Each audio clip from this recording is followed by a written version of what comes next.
Bonjour, moi c'est Maxime pour le service de coaching Conduite Précision. Aujourd'hui, on va faire une pierre deux coups. On va aller défaire un mythe qui est très persistant pour l'évaluation pratique de la SAC et on va en profiter pour vous montrer la bonne technique à suivre pour faire ce que l'on appelle un virage à droite à un feu rouge. Donc, le mythe, la légende urbaine, vous n'avez pas le droit de faire un virage à droite à un feu rouge lors de l'évaluation.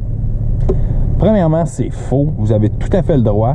L'évaluateur, lui, il est là pour aller faire des validations sur certains points bien particuliers. Donc, ce qu'il regarde lorsque vous allez circuler, c'est le contrôle que vous avez sur le véhicule, les techniques utilisées lors de l'évaluation, donc les changements de voie, les angles morts, ces choses-là, à savoir si on est en mesure de suivre le code de la sécurité routière. Et la dernière chose, c'est plus une question d'autonomie et de prise de décision en relation avec votre environnement. Et on comprend bien qu'un virage à droite à un feu rouge, ça englobe tout ça.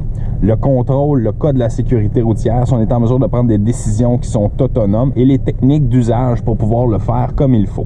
On va aller le faire ensemble et on va aller voir exactement comment ça doit être fait. Donc ici, je suis en direction d'une intersection avec un feu qui est présentement rouge. Je peux m'apercevoir qu'il n'y a pas de panneau de signalisation qui nous dit que le virage à droite il est interdit. Je mets mon clignotant et j'arrête complètement à la ligne d'arrêt et j'ouvre le champ visuel à gauche, à droite et à gauche. Je me rends bien compte qu'il y a des véhicules de ce côté et là, le virage à droite n'est pas sécuritaire. Je peux pas le faire. Donc j'attends que les véhicules se tassent et je me rends compte que la visibilité n'est pas tellement bonne. C'est un non protégé, c'est un arrêt obligatoire non protégé. La visibilité est bonne, angle mort et j'y vais. De plus, j'ai un petit changement de voie à faire immédiatement. Miroir, miroir, angle mort. Tout est beau, miroir, miroir, angle mort et c'est fait. Tout s'est bien passé. Donc, si on revient rapidement sur ce qu'on vient de voir, un virage à droite à un feu rouge, ce n'est qu'un non protégé. Donc, c'est une intersection à laquelle je dois faire un arrêt obligatoire. Je ne peux pas seulement glisser dans l'intersection. Je ne peux pas y aller d'une seule traite. J'arrête complètement à la ligne d'arrêt. Je fais mon balayage visuel comme dans n'importe quel autre non protégé. Si la visibilité n'est pas bonne, je dois me ravancer en double arrêt. Et lorsqu'il n'y a pas de véhicule et que c'est sécuritaire de le faire, je peux m'introduire, bien évidemment, en faisant mon angle mort et en tournant du bon côté. Donc, j'ai touché à tous les points au niveau de la sécurité, le contrôle du véhicule automobile, les techniques utilisées, le respect du code de la sécurité routière et une prise de décision qui était autonome.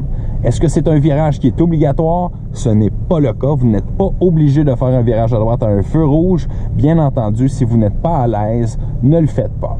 Et c'est la raison pour laquelle la légende urbaine s'est répandue. Les personnes préfèrent juste ne pas le faire pour ne pas se mettre en danger inutilement.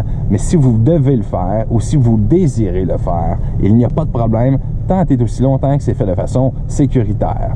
Conduite précision, ensemble sur la route pour une conduite précise et sécuritaire.